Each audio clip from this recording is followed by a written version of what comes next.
This is our brand new Hyper Holographic Pearl. Check that bad boy out. Absolute thing of beauty. And this is ZTH HyperShift, which if you remember is our Wildest HyperShift Pearl. And you can already probably tell where this is going. Now we have in the past used a holographic pearl, and we have of course used HyperShifts. We have even sprayed a holographic pearl over an existing HyperShift, but we've never mixed them together. So the two major questions we want to answer today: if these are combined, will the holographic effect survive and play a role in the end result, or be killed off?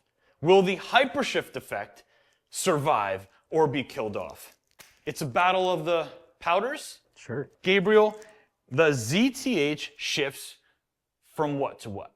There's purples, pinks, greens, teals, ambers, you name it. It hits almost every one. And the hyperholographic, of course, is a very small particle rainbow effect. And it's not a flake, it's a pearl, which makes it very unique.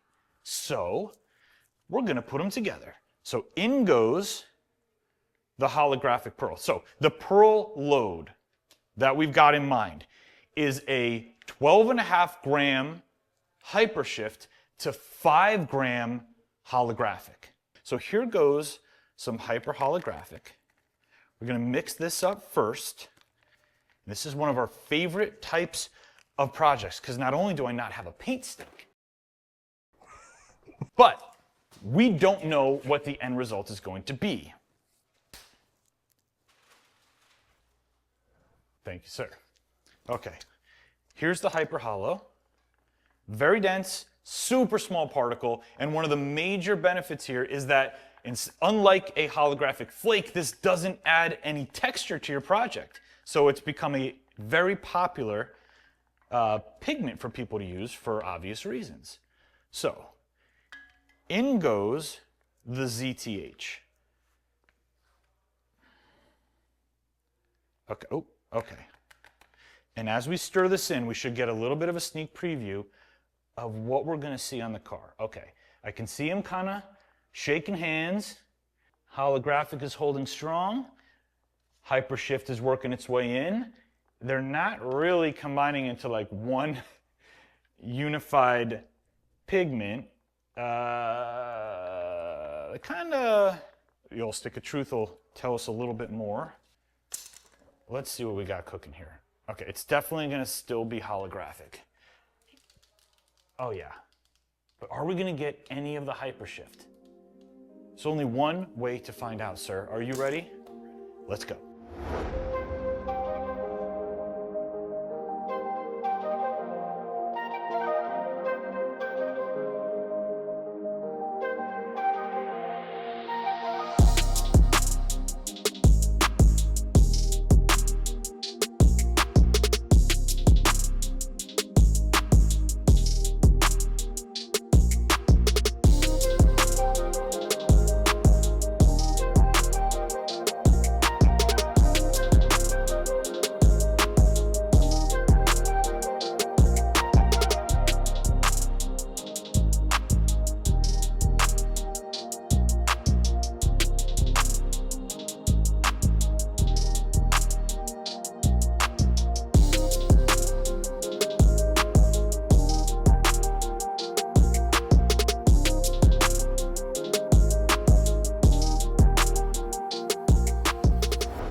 All right, guys, we're all done with the project. Now, the goal here was to create a car that maintains both hypershifting properties and holographic properties. We knew it was gonna be tough. Did we pull it off? We're gonna bring the car outside right now, and you know what to do. Take a good look at it, leave a comment below, and rate it for me 1 through 5. Let me know if you love it or if you don't. And if you wanna change the color of your own car, we have a ton of kits, a ton of colors in both peelable and permanent paints, and they're all do-it-yourself friendly. Head straight to DipYourCar.com. Gabe and I had a ton of fun on this video. I hope you enjoyed watching it. We will see you on the next one.